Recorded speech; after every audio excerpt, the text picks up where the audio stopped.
हम सबको पता है कि हमारे यूनिवर्स की एज 13.8 बिलियन ईयर्स है, लेकिन हमारे विजिबल यूनिवर्स का विस्तार 93 बिलियन लाइट ईयर्स है।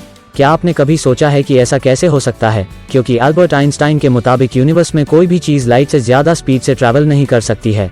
तो क्या अल्बर्ट आइंस्टाइन और उनकी थ्योरी गलत है, या यूनिवर्स के विस्तार की स्पीड निकालने में हमसे कोई गलती हुई है? तो चलिए जानते हैं यूनिवर्स के विस्तार की स्पीड कितनी है। ये जानने से पहले ये जानना जरूरी है कि हमारे वैज्ञानिक ने ये कैसे पता किया कि हमारे यूनिवर्स का विस्तार हो रहा है और वो किस स्पीड से फैल रहा है। इस बात को समझने के लिए हमें पहले डॉपलर इफेक्ट को समझना पड़ेगा। डॉपलर इफेक्ट को सबसे पहले एक ऑस्ट्रियन फिजिसिस्ट क्रिश्चियन डॉपलर ने डिस्कवर किया था। डॉपलर इफेक्ट को अच्छे से समझने के लिए आपको एक ट्रेन का एग्जाम्पल देकर बताता हूँ। जब एक ट्रेन काफी दूर से हॉर्न बजाते हुए आपके पास आती है और फिर उसी तरह आगे निकल जाती है, तो पहले आपको ट्रेन की आवाज धीमे सुनाई देगी और जैसे जैसे ट्रेन पास आती जाएगी वैसे वैसे आवाज बढ़ती जाएगी, और जैसे ही ट्रेन आगे निकल जाएगी आवाज फिर धीरे धीरे कम हो जाएगी। इसी को डॉपलर इफेक्ट कहते हैं। डॉपलर इफेक्ट बताता है कि जब तरंगों का स्रोत आपकी ओर बढ़ रहा होता है तो हर साउंड वेव पिछली साउंड वेव की तुलना में आपके और पास से उत्सर्जित होती है। इसलिए प्रत्येक वेव को आप तक पहुंचने में पिछली लहर की तुलना में थोड़ा कम समय लगता है। इसलिए आप तक आने वाली साउंड वेव के आने के बीच का समय कम हो जाता है,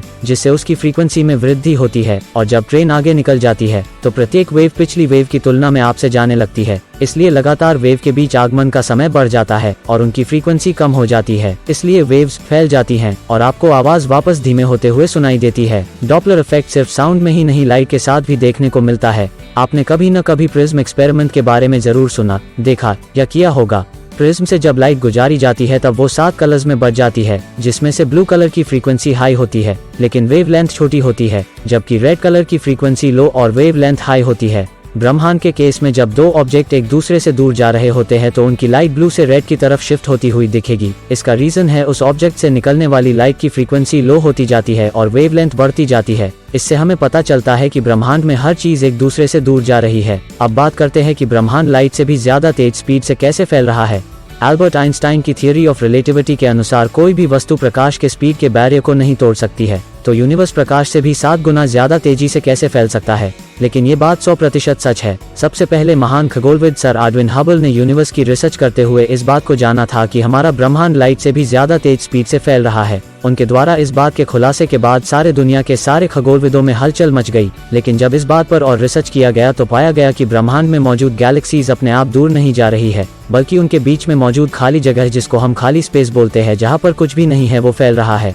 मतलब ब्रह्मांड खुद ही फैल रहा है और ब्रह्मांड पर फिजिक्स के लॉ एप्लीकेबल नहीं होते हैं। जब इस बारे में और रिसर्च किया गया तब हमारे वैज्ञानिकों ने पाया कि ये जो खाली स्पेस है वो खाली नहीं है, ये पूरा स्पेस डार्क मैटर और डार्क एनर्जी से भरा हुआ है। बाद में पता चला कि इस ब्रह्मांड में 68% dark energy, dark matter 27%, 4.6% gases है और सिर्फ 0.4% में ही गैलेक्सीज, प्लैनेट्स आदि आते हैं। डार्क मैटर पर किसी भी तरह की ग्रेविटी या अन्य किसी भी तरह के फोर्स काम नहीं करते हैं और वो एक ही जैसी एनर्जी प्रोड्यूस करती है। आप इस बात को ऐसे समझ सकते हैं कि जैसे मैग्नेट के दो समान पोल को एक दूसरे के समीप लाने पर वो एक दूसरे को दूर धकेलते हैं, वैसे ही डार्क मैटर भी एक दूसरे को दूर धकेल रहे हैं और गैलेक्सीज के बीच की दूरी बढ़ती जा रही है। बिग बैंग के बाद से ब्रह्मांड लगातार फैलता ही जा रहा है। इस बात को आप एक डॉटेड बलून के एग्जाम्पल से समझ सकते हैं। अगर हम बलून को अपना यूनिवर्स मान ले और उसमें जो डॉट्स है उसको गैलेक्सीज मान ले, तो जैसे जैसे हम बलून में हवा भरेंगे वैसे वैसे बलून एक्सपैंड होना चालू हो जाएगा और डॉट्स के बीच में स्पेस भी बढ़ता चला जाएगा। इसका मतलब है कि हमारी गैलेक्सीज तो वही की वही है, लेकिन उनके बीच का स्पेस बढ़ रहा है। उम्मीद करता हूँ आपको आज का ये वीडियो पसंद आया होगा। जल्दी ही मिलते हैं किसी और वीडियो में ऐसे ही किसी और इंटरेस्टिंग टॉपिक के साथ। तब तक के लिए stay tuned and for such informative videos subscribe to data is everything.